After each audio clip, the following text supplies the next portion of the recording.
Last video में हम बात कर रहे थे body shaming and weight gain के बारे में।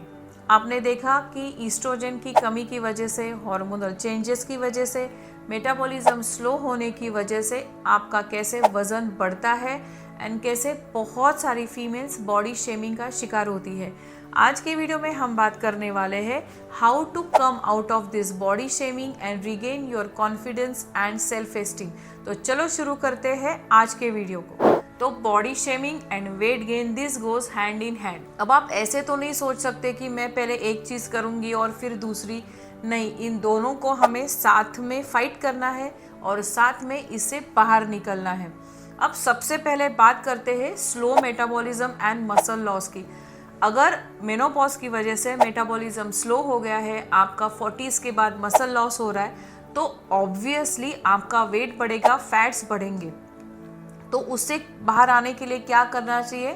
Number 1, start exercising. अब जब भी मैं किसी को एक्सरसाइज की बात करती हूँ, द फर्स्ट थिंग दिस है, मैं योगा करती हूँ, मैं वॉक करती हूँ, but to come out of this muscle loss you have to do strength training. Strength training exercises will help you to build a good muscle mass. जैसे ही आपका मसल मास बिल्ड होना शुरू हो जाएगा, आपका मेटाबॉलिज्म भी फास्ट होने लगेगा। मेटाबॉलिज्म फास्ट हो जाएगा तो आपकी बॉडी फैट्स को बर्न करने लगेगी। तो आप जो खाना खा रहे हो उसमें से फैट बर्न भी होगा, एनर्जी कन्वर्जन भी होगा, और you will start looking linear and slimmer than earlier. So this is the most important thing you should do while you think about coming out of body shaming and your weight gain problem during the menopause. So ये हो गया हमारा strength training. Strength training का मतलब है you have to do either body weight exercises, but what I recommend is you should start lifting weights. Start lifting dumbbells. अगर आप चाहते हो तो आप डम्बल्स खरीद के घर पे वर्कआउट करो, या तो फिर आप जिम ज्वाइन करके जिम में स्ट्रेंथ ट्रेनिंग वर्कआउट करो। बहुत बार विमेंस मुझे कहती है कि नहीं, मुझे जिम नहीं जाना, क्योंकि दे हैव दिस मिसकंसेप्शन कि जिम में जाएंगे तो बॉडी बनेगी, या जिम छोड़ दिया तो वेट बढ़ेगा। जिम छोड़ने से वेट नहीं बढ़ता। आप जिम छोड़ने के बाद एक्सरसाइज नहीं करोगे, जो मर्जी चाहे खाओगे, तो वेट तो बढ़ना ही है। लेकिन जब आप जिम में जाते हो तो वहाँ पे एक माहौल होता है, people around you are working out, so you get motivated to work out with them.